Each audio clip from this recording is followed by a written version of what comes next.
You've set up SPF and DKIM, but your emails are still landing in spam. There's one more record then that you're going to need to add.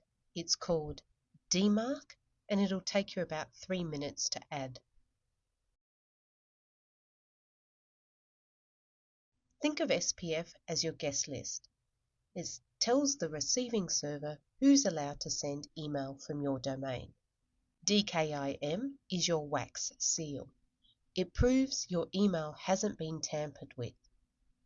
And DMARC is the instruction manual that goes with them.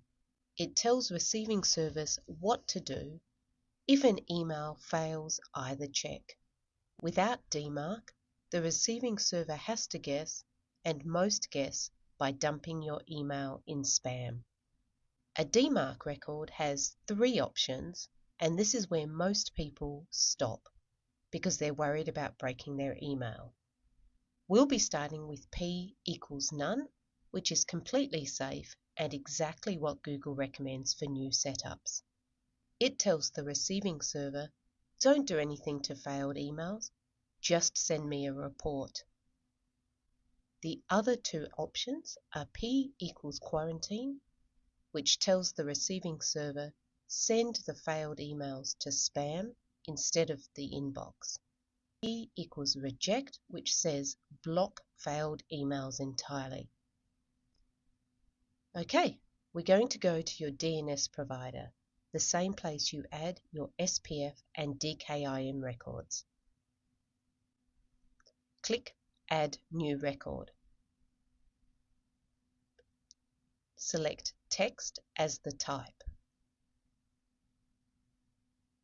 In the name or host field, type _DMARC, or just copy the phrase from the description below. And then in value, you're going to type this phrase exactly.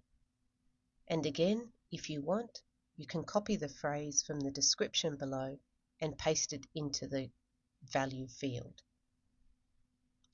Make sure you replace that email address with one that actively exists on your domain. For time to live or TTL, set this to 300 or the lowest value you can. Click Save or Confirm. To check whether your DMARC record is live, go to mxtoolbox.com. You can copy and paste that link from the description below. Type in your domain.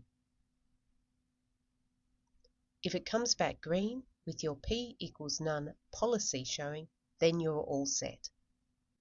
If it doesn't show up immediately though, don't worry. DNS changes can take a few minutes to update across the internet. If, after that, it doesn't come back as green, it's almost always a tiny typo or DNS tweak that is required. First, make sure you actually included that underscore before DMARC.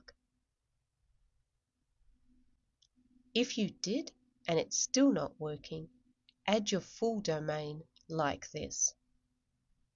Second, look at your value and make sure you typed this phrase.